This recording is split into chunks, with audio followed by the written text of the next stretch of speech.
नमस्कार, good morning everyone. स्वागत है आपका गौरव ज्ञान एकेडमी पर। आप देख रहे हैं डेली करंट अफेयर्स, जहां पर सीधे सरल शब्दों में आपको डेली एमसीक्यू सॉल्व कराए जाते हैं। इसके साथ ही साथ अगर आप चैनल पर नए हैं तो मेरा आपसे विनम्र निवेदन है कि कृपया चैनल को सब्सक्राइब, लाइक और शेयर भी करिए। तो चलिए ज्ञानवीरों, देखते हैं आज का पहला क्वेश्चन। फटाफट से स्टार्ट करते हैं आज का अपना सेशन। देखिए, हाल ही में 18 से 29 अगस्त 2025 तक आयोजित संयुक्त राष्ट्र महिला सैन्य अधिकारी पाठ्यक्रम UNWMOC का आयोजन किसके सहयोग से किया जा रहा है? तो ज्ञानवीरों, यहाँ पर राइट आंसर है रक्षा मंत्रालय और विदेश मंत्रालय। रक्षा मंत्रालय और विदेश मंत्रालय के सहयोग से भारत में नई दिल्ली में इसका आयोजन किया जा रहा है। नई दिल्ली में आयोजन मानेक शॉ सेंटर में, ज्ञानवीरों, मानेक शॉ सेंटर में इसका आयोजन किया जा रहा है। और रक्षा मंत्री राजनाथ सिंह ने यहाँ पर आकर मुलाकात की है, महिलाओं से, प्रशिक्षित लेती हुई महिलाओं से मुलाकात की है। इसमें 15 देशों की महिलाओं के साथ भारतीय जो प्रशिक्षण ले रही हैं महिलाएं, उनसे भी मुलाकात की है। तो ज्ञानवीरों, यहाँ पे इतना देखिए, ये राइट आंसर, यहाँ पे ये इतना चीज़ है। इसके साथ ही साथ आप देखिए, संयुक्त राष्ट्र के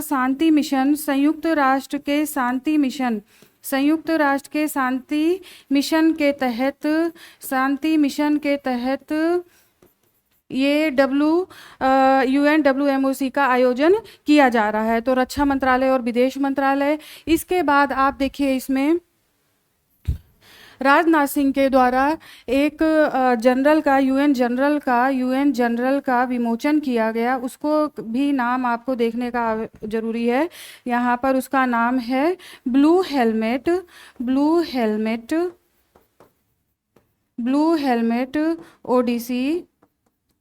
ओडीसी, ठीक है। 75 इयर्स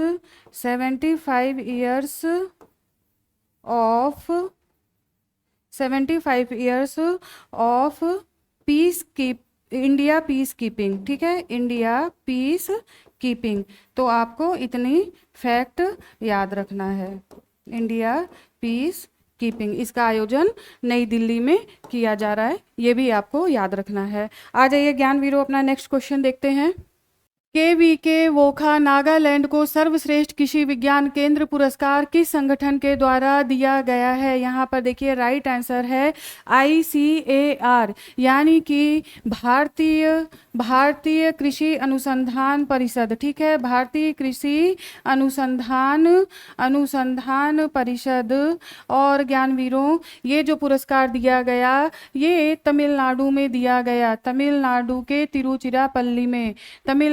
तिरुचिरापल्ली में दिया गया, जहाँ पर नागालैंड के किसान मौजूद थे। 12 किसान वहाँ पर मौजूद थे, क्योंकि नेक्स्ट राष्ट्रीय केला जो अभियान चलाया जा रहा है नागालैंड में, उसमें उनके लिए प्रशिक्षण लेना था, जिसकी वजह से वो वहाँ पर थे और ये पुरस्कार नागालैंड को दिया गया। अब देखिए, भारतीय कृषि अनुसंधान परिषद का अगर मुख्यालय देखा जाए ज्ञानवीरों, तो वो दिल्ली में है, ठीक है, दिल्ली में इसका मुख्यालय है।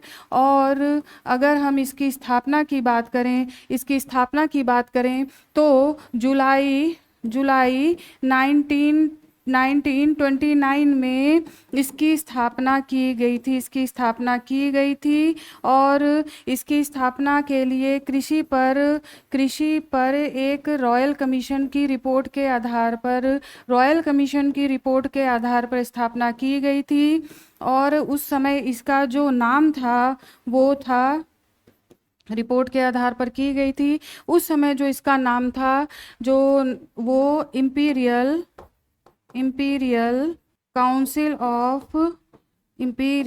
काउंसिल ऑफ एग्रीकल्चर रिसर्च, ठीक है, एग्रीकल्चर रिसर्च के द्वारा, ठीक है, ये इसका पुराना नाम था, जो ब्रिटिश गवर्नमेंट में किया गया था। तो ज्ञानवीरों, इतना चीज़ आपको याद रखना है। आ जाइए, आगे बढ़ते हैं, नेक्स्ट क्वेश्चन देखते हैं आगे क्या है। हाल ही में भारत के किस पड़ोसी देश के पूर्व राष्ट्रपति को सरकारी धन के दुरुपयोग के आरोप में गिरफ्तार किया गया है? ज्ञानवीरों, यहाँ पर राइट आंसर है श्रीलंका। श्रीलंका के जो पूर्व राष्ट्रपति थे उनका नाम देखिए रानिल विक्रमसिंघे, ठीक है ना, रानिल विक्रमसिंघे। उन्हें गिरफ्तार किया गया है क्योंकि वो निजी रूप से यात्रा कर रहे थे, प्लेन हवाई यात्रा कर रहे थे और जहां पर उन्होंने सरकारी धन का प्रयोग किया, जिसकी वजह से अब उन्हें गिरफ्तार किया गया है। तो आपको ये ध्यान रखना है, इंपॉर्टेंट क्वेश्चन है। नेक्स्ट देखिए, सितंबर 2025 की शुरुआत में विश्व मुक्केबाजी चैंपियनशिप का आयोजन किस शहर में किया जाएगा? ज्ञानवीरों, लिवरपूल इंग्लैंड में इसका आयोजन किया जाएगा। आपको ध्यान रखना है क्योंकि ये सितंबर 2025 में स्टार्ट होने वाला है, तो आपको ये भी ध्यान रखना है। आ जाइए नेक्स्ट क्वेश्चन देखते हैं।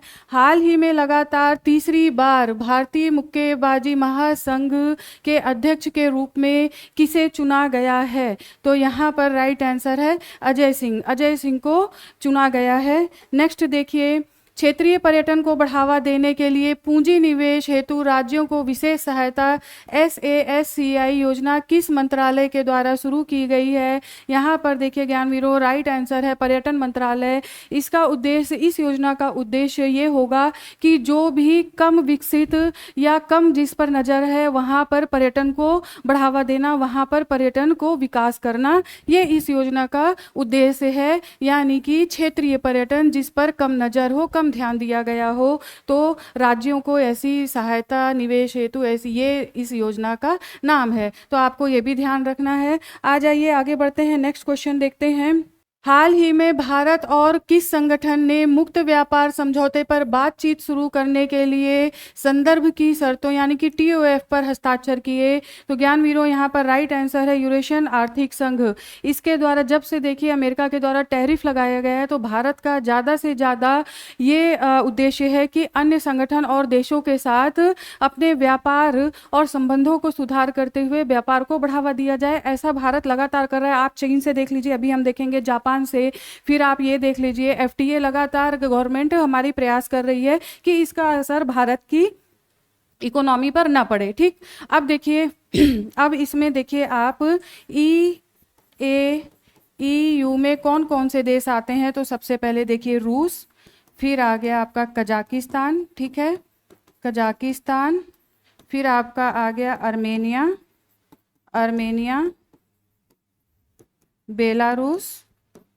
बेलारूस और लास्ट है किर्गिस्तान। ठीक है, लास्ट है किर्गिस्तान। और इसका मुख्यालय अगर देखें तो वो रूस में ही है। मुख्यालय आपका ज्ञानवीरों यहाँ पर देखिए रसिया में ही है।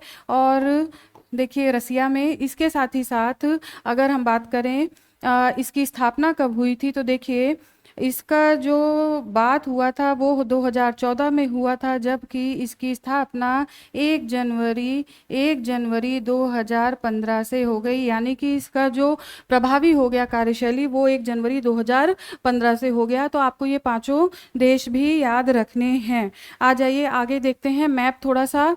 देखिए ये है रसिया आपको पता ही है, और कजाकिस्तान, ठीक है, कजाकिस्तान ये हो गया। आप देखिए ये हो गया कजाकिस्तान। अर्मेनिया देखिए यहाँ पर अर्मेनिया, ये अजरबैजान के बिल्कुल पास में ये अर्मेनिया है, मैप जरूर ध्यान दीजिए। और बेलारूस, ये रहा बेलारूस। देखिए ये सारे वही देश हैं जो कि USSR का हिस्सा थे, ठीक है, जो कि सोवियत संघ का हिस्सा थे। लेकिन 1992 के बाद धीरे धीरे जब ये देश आज़ाद हुए तो ये वही स्थिति है, और आपको ये याद रखना है। और देखिए इसमें किर्गिस्तान ये रहा, ठीक, किर्गिस्तान ये रहा।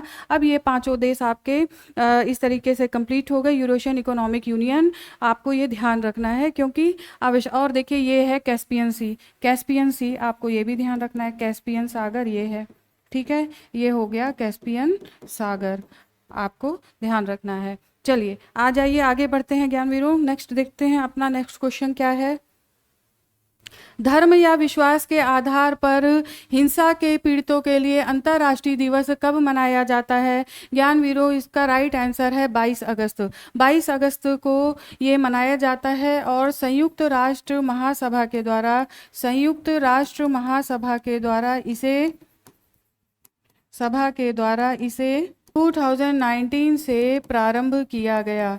2019 से प्रारंभ किया गया। इसका जो उद्देश्य है वो मेनली जो इसका उद्देश्य है वो है धार्मिक स्वतंत्रता की रक्षा, सहिष्णुता को बढ़ावा देना, धार्मिक हिंसा को रोकना, ये सारे इसके उद्देश्य हैं। तो 22 अगस्त डेट आपको याद रखनी है। नेक्स्ट देखिए, दुनिया में पहली बार प्रयोगशाला में पूरी तरह से कार्यात्मक मानव त्वचा जिसमें अपना रक्त प्रवाह है किस विश्वविद्यालय ने विकसित किया है? ज्ञानवीरों, यहाँ पर देखिए राइट आंसर है क्वींसलैंड विश्वविद्यालय, ऑस्ट्रेलिया। पहली बार मानव त्वचा का विकास क्वींसलैंड विश्वविद्यालय के वैज्ञानिकों ने या वहाँ के बुद्धिजीवियों ने किया है। तो आपको इतना ध्यान रखना है, ये क्वेश्चन भी इंपॉर्टेंट है और पूछा जा सकता है ज्ञानवीरों। नेक्स्ट क्वेश्चन देखिए क्या है। प्रधानमंत्री नरेंद्र मोदी 29 अगस्त को किस देश की यात्रा पर जाएंगे जहां अगले एक दशक में भारत में 68 अरब डॉलर के निवेश की घोषणा की जाएगी?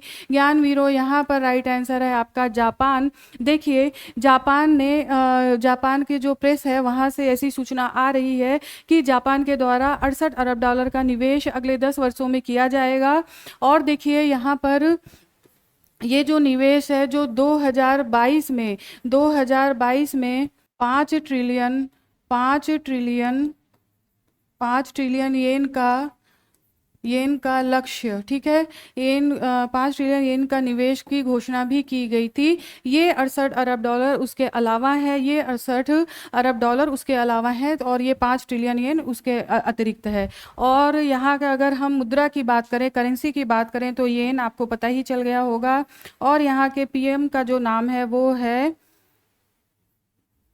शिगोरू इशिबा, ठीक है, यहाँ के पीएम का नाम है शिगोरू इशिबा। तो आपको ध्यान रखना है प्रधानमंत्री नरेंद्र मोदी की यात्रा यहाँ पर 3 दिन के लिए होने वाली है। ये भी आप, और आगे क्या आता है इसमें हम उस समय देखेंगे, फिलहाल इतना। आ जाइए नेक्स्ट देखते हैं। हाल ही में भारत और चीन के बीच किस दर्रे के जरिए व्यापार पुनः शुरू किया गया जिस पर नेपाल ने आपत्ति जताई है? राइट आंसर है ज्ञानवीरों लिपुलेख दर्रा। देखिए, लिपुलेख दर्रा पर विवाद सबसे पहले नेपाल के द्वारा 2020 में किया गया। इसमें क्या बताया गया? लिपुलेख, ठीक है, लिपुलेख तो है ही है, इसके साथ ही साथ काला पानी और लिनपिया धुरा, ठीक है, लिनपिया धुरा, इन तीनों ही स्थानों को नेपाल ने अपने मैप में, अपने राजनीतिक नक्शे में दिखाया जिसका भारत के द्वारा कड़ा विरोध किया गया। ये 2020 की बात है ज्ञानवीरों। और तभी से भारत और नेपाल के जो संबंध आज़ादी के बाद से इतने मधुर संबंध थे, तो वो जो अच्छे संबंध चले आ रहे थे, कहीं ना कहीं वहाँ पर रुकावट पैदा हुई इस वजह से। और देखिए, हम ये अच्छे से जानते हैं कि अंतर्राष्ट्रीय राजनीति में कोई भी देश स्थायी शत्रु और स्थायी मित्र नहीं होता है। तो ये हमें अच्छे से पता है। तो देखिए, इन तीनों जगहों को नेपाल ने किया। और अब जब यहाँ से व्यापार शुरू होने की बात चीन के साथ शुरू हुई है तो नेपाल ने आपत्ति जताई है। लिपुलेख दर्रा उत्तराखंड, ठीक है, उत्तराखंड आपको पता होगा, उत्तराखंड, लिपुलेख दर्रा उत्तराखंड। और नाथुला सिक्किम, हमने कल भी बात की थी, नाथुला सिक्किम। इसके साथ ही साथ रोहतांग हिमाचल प्रदेश में है ज्ञानवीरों। और अगर हम जोजिला दर्रा की बात करें तो ये जोजिला दर्रा लेह लद्दाख में, ठीक है, लेह लद्दाख में है। और अब देखिए, आपको इतने फैक्ट याद रखने हैं, वेरी इंपॉर्टेंट क्वेश्चन है नेपाल के द्वारा। आइए नेक्स्ट क्वेश्चन देखते हैं अपना। हाल ही में नासा और आईबीएम ने कौन सा एआई मॉडल विकसित किया है जो सौर तूफानों का समय रहते पूर्वानुमान देगा? ज्ञानवीरों, यहाँ पे राइट आंसर है सूर्या एआई। और देखिए, यहाँ पर यह भी बताया गया है कि मंगल और चांद पर जाने वाले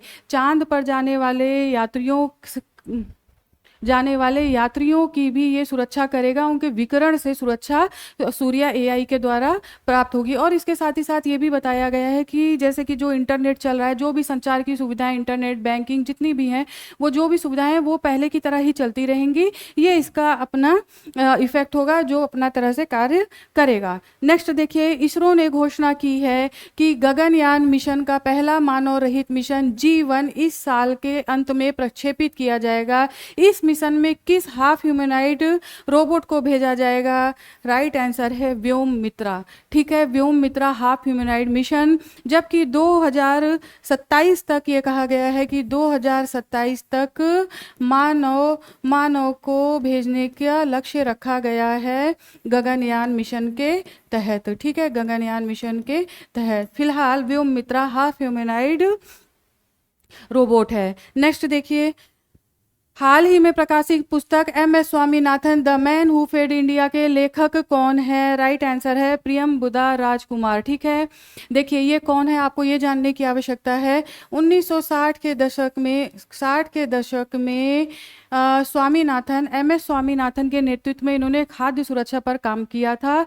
ये वही है। और इस पुस्तक में मेनली कृषि के भविष्य की बात की गई है। कृषि के भविष्य को लेकर के बात इस पुस्तक में की गई है। तो आपको ये बहुत इंपॉर्टेंट ज्ञानवीरो बुक है, बहुत इंपॉर्टेंट बुक है, 5 स्टार क्वेश्चन है, तो आपको ये ध्यान रखना है। आ जाइए नेक्स्ट देखते हैं। हाल ही में किस राज्य में भारतीय सेनाओं ने समन्वय शक्ति अभ्यास 2025 की शुरुआत की है? राइट आंसर है असम। असम राज्य में ये ऐसी शुरुआत की गई है। और यहाँ पर भारतीय सेना के साथ ही साथ वायुसेना, और खुफिया एजेंसी,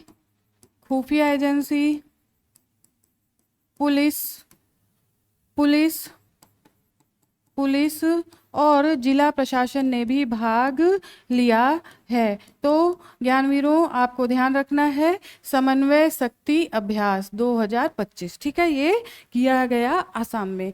नेक्स्ट देखिए, हाल ही में किस देश ने सस्टेनेबल पावर 1404 नामक मिसाइल अभ्यास की शुरुआत की है? प्रशिक्षण ये जो दिया किया जा रहा है वो है ईरान के द्वारा 1404 नामक मिसाइल अभ्यास किया जा रहा है। और इसमें मेनली देखिए ये जो अभ्यास है वो कहाँ पर किया जा रहा है, तो उत्तरी हिंद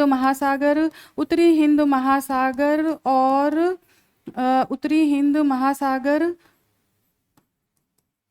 और ओमान सागर में, ठीक है, ओमान सागर में किया जा रहा है। आ जाइए नेक्स्ट क्वेश्चन देखते हैं क्या है, आगे बढ़ते हैं। ठीक है, ईरान का मैप देखते हैं। देखिए सबसे पहले अगर हम ईरान को देखें तो ईरान की राजधानी हमें पता होनी चाहिए, तो वो है तेहरान। ठीक है, तेहरान, राजधानी तेहरान। और यहाँ की अगर हम करेंसी देखें, मुद्रा देखें, तो उसका नाम है ईरानी रियाल। ठीक है, ईरानी रियाल मुद्रा का नाम है। और अगर हम यहाँ के पीएम का नाम जाने तो मसूद पेजेशकियन, ये भी आपको याद रखना है। और अब देख लेते हैं कौन कौन से देश यहाँ पर बाउंड्री शेयर करते हैं। देखिए ये हो गया पर्शियन गल्फ, ईरान के नीचे आप देखिए यहाँ पर हो गया पर्शियन गल्फ, ऊपर सिर पे बैठा हुआ है कैस्पियन सी। ठीक है, कैस्पियन सी आपको याद रखना है। यहाँ पे अभी मैंने पहले भी मैप में बताया, ये अजरबैजान और ये अर्मेनिया, जब अभी मैंने बताया उस पहले मैप में, तो ये ध्यान रखिए। अब देखिए ये दो हो गए, अजरबैजान अर्मेनिया, और तुर्की इराक। ठीक, तुर्की इराक, पाकिस्तान, अफगानिस्तान और तुर्कमेनिस्तान। तो देखिए 1 2 3 4 5 6 7 देशों की सीमा, साथ ही साथ कैस्पियन सी और पर्शियन गल्फ। तो ये आपको ध्यान रखना है, जब मैप दिखाया जाए, बताया जाए, करंट अफेयर जब भी आप पढ़े तो मैप साथ लेके, मैप की बुक एटलस आपके पास होनी चाहिए। तुरंत अगर कुछ भी ऐसा आता है तो आप उसको खोल के रिवाइज भी करते रहिए और पढ़ते रहिए, आपको अलग से टाइम देने की आवश्यकता नहीं है। तो आपको ये याद रखना है। आ जाइए आगे बढ़ते हैं। नेक्स्ट क्वेश्चन, हाल ही में विश्व दृश्य श्रव्य एवं मनोरंजन शिखर सम्मेलन बाजार वेब्स 2025 का शुभारंभ किस शहर में किया गया? ज्ञानवीरों राइट आंसर है मेलबर्न।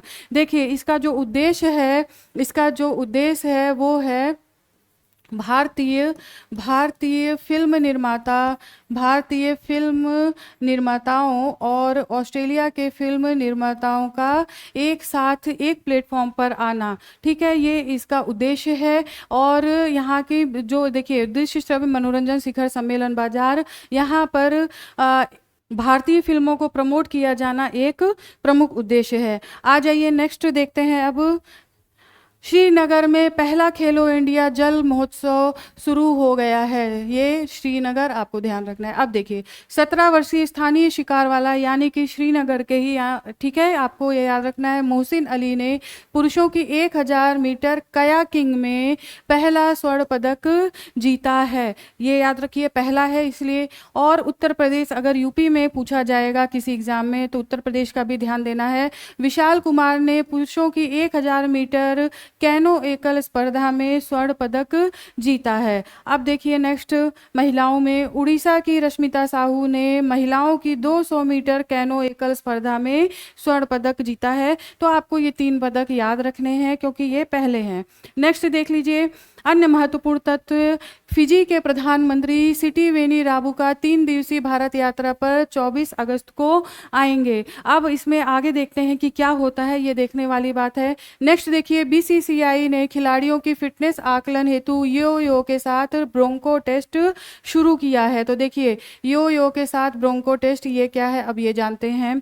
खिलाड़ियों की सहन शक्ति, गति और हृदय संबंधी स्थिति को मापने के लिए रग्बी केंद्रित टेस्ट शुरू हुआ है। और अगर हम देखें ब्रोंको टेस्ट तो इसमें क्या किया गया है ज्ञानवीरों, 40, 60 और 20 मीटर, ठीक है, 20, 40, 60 मीटर की दौड़ लगवाई जाएगी जिसमें कि 6 मिनट वो समय दिया गया है और इनकी फिटनेस इसके माध्यम से जांची जाएगी। तो ज्ञानवीरों देखिए आज यहाँ तक हमारा करंट अफेयर कंप्लीट होता है। फिर आपके सामने मंडे को उपस्थित होती हूँ कुछ नए अपडेट्स के साथ। तब तक पढ़ते रहिए, स्वस्थ रहिए, मस्त रहिए, अपना ध्यान रखिए। धन्यवाद।